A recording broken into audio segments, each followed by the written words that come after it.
La Russie condamne fermement les actions du M23.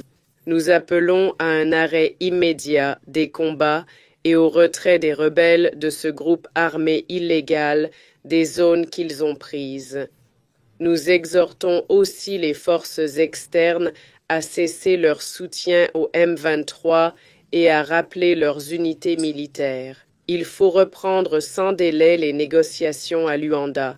Évitons l'escalade qui menacerait les vies des deux côtés et risquerait un conflit régional.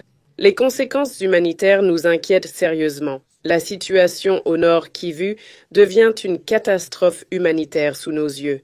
Douma est, de fait, coupée du monde extérieur. Cela menace les habitants et les déplacés qui s'y sont réfugiés.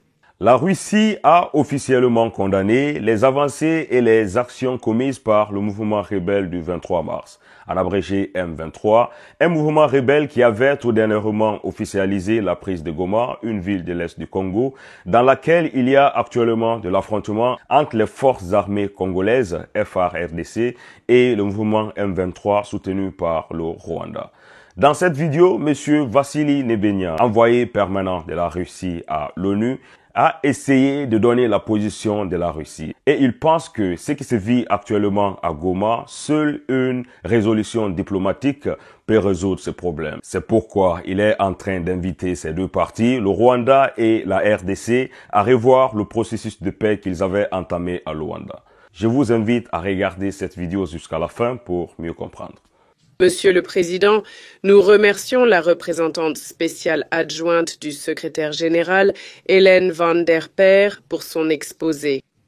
Nous saluons la présence de la ministre des Affaires étrangères de la RDC, Teresa Vanga, et des représentants des autres pays ayant demandé la parole selon l'article 37. Chers collègues, il y a 2 jours, nous avons discuté ici des développements inquiétants dans l'est de la RDC. Ces 48 dernières heures, la situation s'est gravement détériorée, notamment avec la prise de Douma, où vivent plus d'1 million de civils. La Russie condamne fermement les actions du M23. Nous appelons à un arrêt immédiat des combats et au retrait des rebelles de ce groupe armé illégal des zones qu'ils ont prises. Nous exhortons aussi les forces externes à cesser leur soutien au M23 et à rappeler leurs unités militaires. Il faut reprendre sans délai les négociations à Luanda. Évitons l'escalade qui menacerait les vies des deux côtés et risquerait un conflit régional. Les conséquences humanitaires nous inquiètent sérieusement. La situation au nord Kivu devient une catastrophe humanitaire sous nos yeux. Douma est, de fait, coupée du monde extérieur. Cela menace les habitants et les déplacés qui s'y sont réfugiés.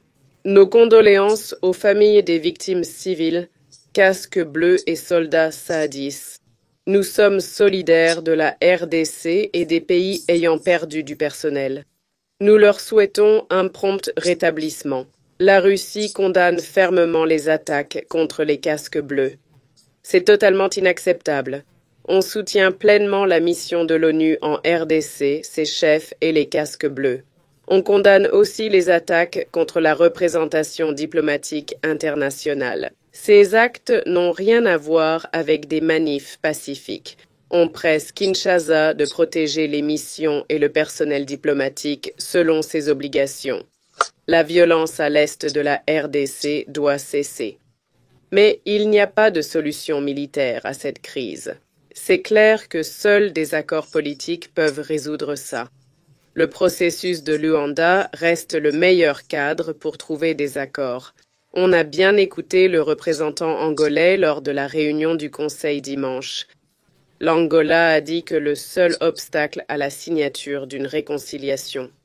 L'accord entre Kinshasa et Kigali portait sur l'arrêt des liens gouvernementaux avec les groupes armés illégaux, principalement le M23. Sans régler le statut de ce groupe dans le dialogue intra-congolais, les efforts pour améliorer les relations RDC et Rwanda resteront vains. Il est urgent de relancer le processus de Nairobi et de promouvoir des initiatives régionales similaires. Il n'y a pas d'alternative.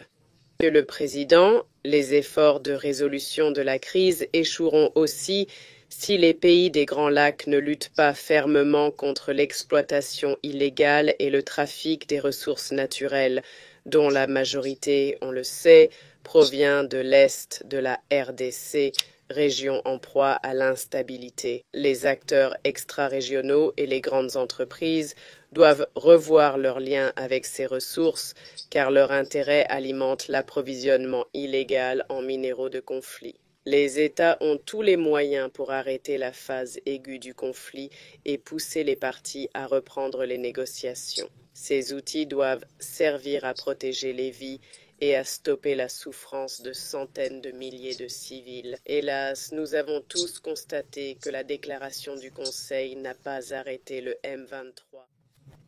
D'après M. Vassili Nebenia, envoyé permanent de la Russie à l'ONU, il est en train de faire parvenir ici la position de la Russie. Il a d'abord commencé par condamner cet acte que le M23 est en train de poser à l'est du Congo, précisément à Kivu. Et ce qu'il faut dire, c'est que jusqu'à présent, l'État rwandais est en train de nier, soit disant que le M23 n'est pas des militaires rwandais ou bien qu'ils ne sont pas soutenus par les Rwandais. Mais ce que nous sommes en train de voir actuellement avec la tournure de ces événements, je pense que M. Paul Kagame s'est remis à l'évidence et il est en train de comprendre que on ne peut pas mentir pour très longtemps. Prions que dans un bref délai, ces deux pays puissent trouver un accord et que, voilà, la vie puisse continuer pour de bon pour les citoyens de ces pays résidents. N'oubliez pas de laisser en commentaire tout ce que vous pensez et on se retrouve à très bientôt pour une nouvelle vidéo, mes frères.